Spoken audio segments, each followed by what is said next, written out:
human civilization witnessed the First World War.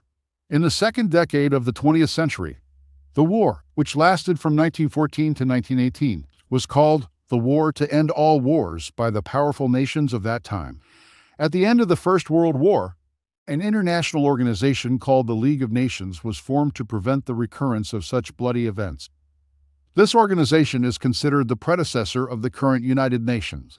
However, according to historians, the seeds of the next World War were sown at the end of the First World War. The alarm bells of World War rang once again across the globe, leading to what is aptly known as World War II.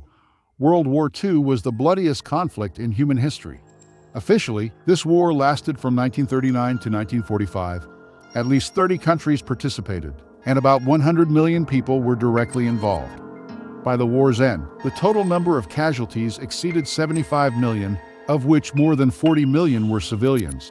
The indiscriminate killing of Jews by the Nazis during the Second World War is considered one of the most tragic chapters in human history. Today, I will provide details about the Second World War. After the First World War, the policymakers of the victorious Allies took a very tough stance towards the defeated empires. The Treaty of Trianon broke up the Austro-Hungarian Empire into several new states. The Treaty of Sevres dismantled the Ottoman Empire, dividing its territories between Britain and France. However, Turkey declared itself an independent state, defying these divisions.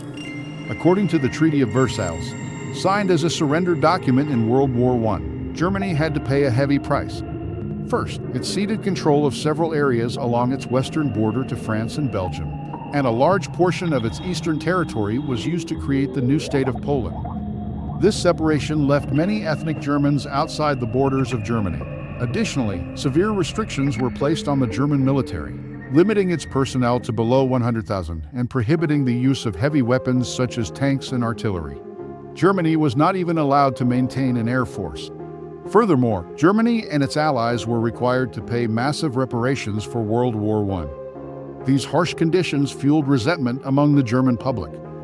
During the war, the Allies had promised Italy a significant reward on the eastern side of the Adriatic Sea in exchange for fighting alongside them. However, this promise was not fulfilled after the war, despite the fact that about 600 Italians had lost their lives. This unfulfilled promise and the loss contributed to the rise of radical right-wing parties in Italy. The war-torn state of Europe also empowered radical groups, especially in Germany. The country experienced extreme inflation. By November 1923, the value of one dollar had skyrocketed to about 4,200 billion Deutschmarks. This unsustainable inflation led Germany to suspend World War I reparations payments. In response, France and Belgium occupied the industrial region of the Ruhr. Stay tuned for the second part of this video. Please comment and let me know what you think.